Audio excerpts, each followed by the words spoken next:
So Wikimedia, as you know, was founded in 2009 to document and spread information about the oppression of the Sahrawi people by the Moroccan occupiers.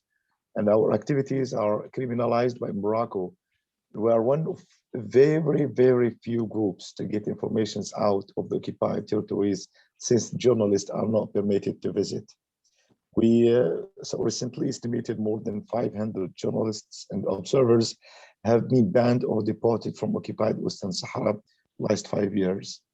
And so particularly that, I mean, the staff in Imo, Stockholm, for example, they could not access to the occupied Western Sahara in this period.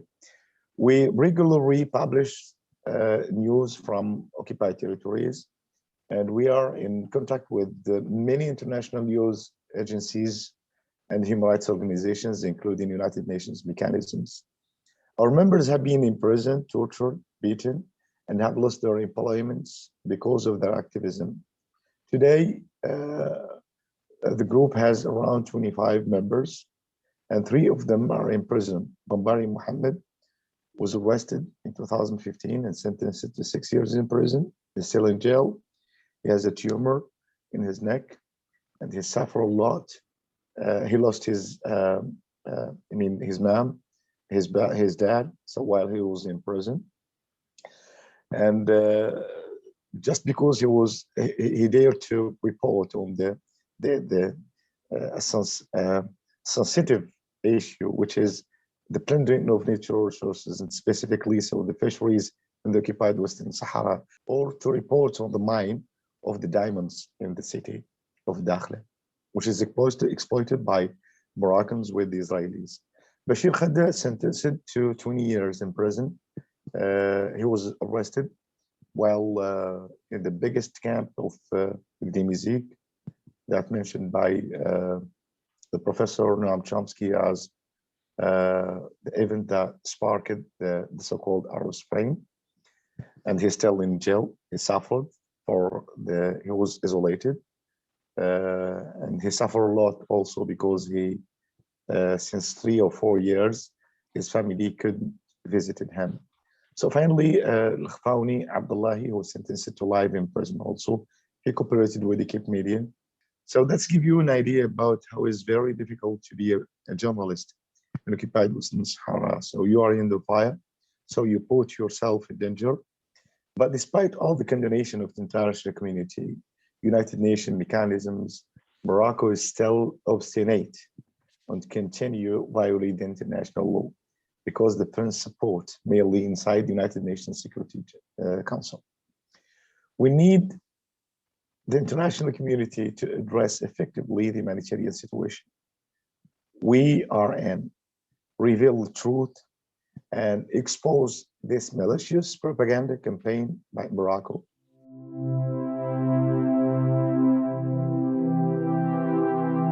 As you may know, the Moroccan brutal attack against Sahrawi civilians, representatives of Sahrawi civil society that protested against the systematic plundering of Western Sahara's natural resources in November 13,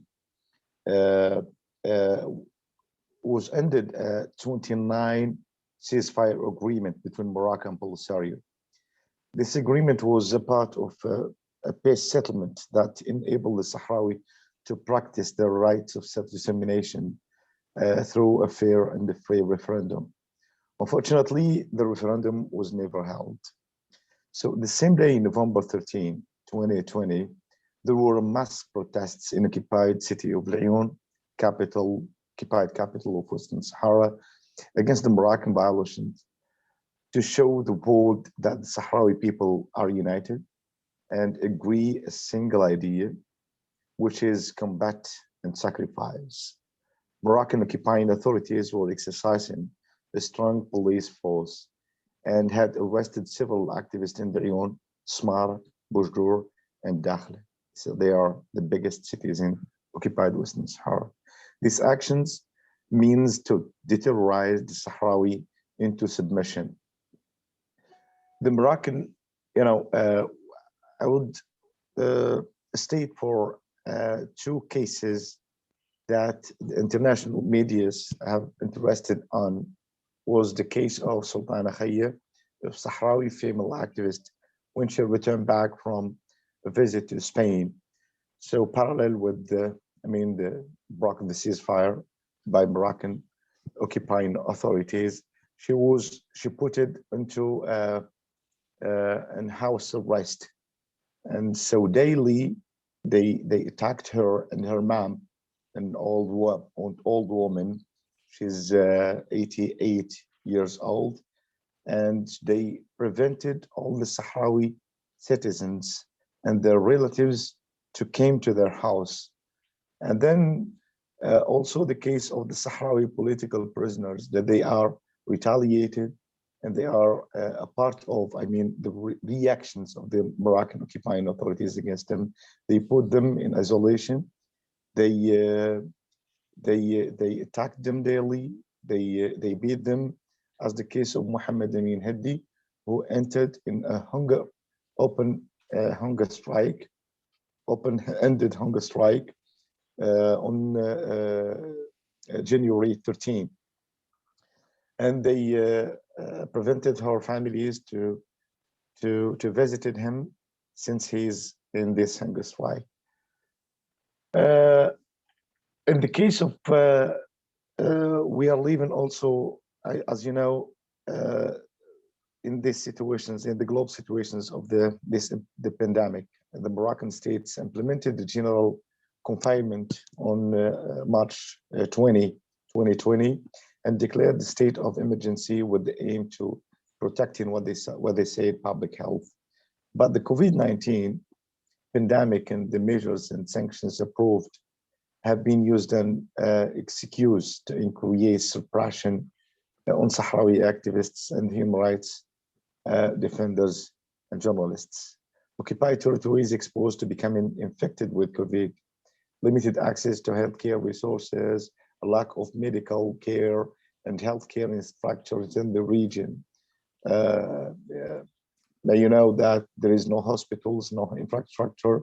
Since 1975, Sahrawis have to cut away more than 1,200 kilometers to reach the nearest hospital in Agadir in Morocco.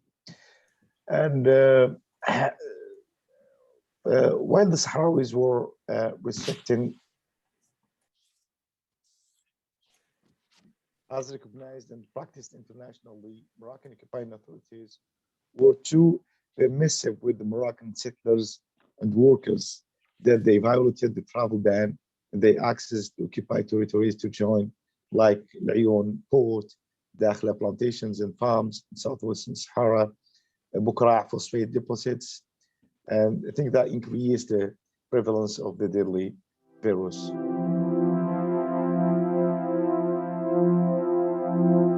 I think yes, of course, we firstly mentioned or tried to film some the existence of the military in the occupied territories since the Morocco broke out the ceasefire. But specifically, we are under fire as the journalists, and then the human rights defenders, and then the activists, Sahrawi activists, because the Moroccans are still scared and afraid from, the pictures to bring all the events from occupied Western Sahara to the outside. The Western Sahara, the occupied cities. So since the beginning, since the Moroccan invasions, so turned to be a big outpost, military outpost. Inside Laayoune, so you can see, so the outposts, the military outpost barracks inside the city are many. So not mentions for, the members, agents of the so-called les renseignements généraux, which is the intelligence, and many services in pink clothes and civil clothes. And then, but they increased since the beginning of the war, since the assumption of the war. And of course, they tightened, the surveillance. They raised the surveillance. I'm talking to you, and of course, my house under surveillance, a constant surveillance. So day and night, of course. Inside the city of Bujur, I just got you one example of Sultana Khaya. She is, and her house and her, the whole family under house arrest. and she's just lifting the flag of the Polisario, nothing more. Last month, we counted then more than 15 Sahrawi minors that had been arrested just because they tried take part in peaceful demonstrations calling for self-determination. And they sentenced with harsh, sentences.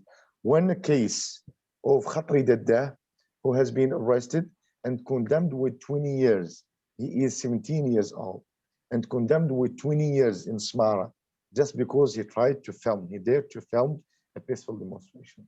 So this is the situations in occupied Western Sahara. We say that, we always say that.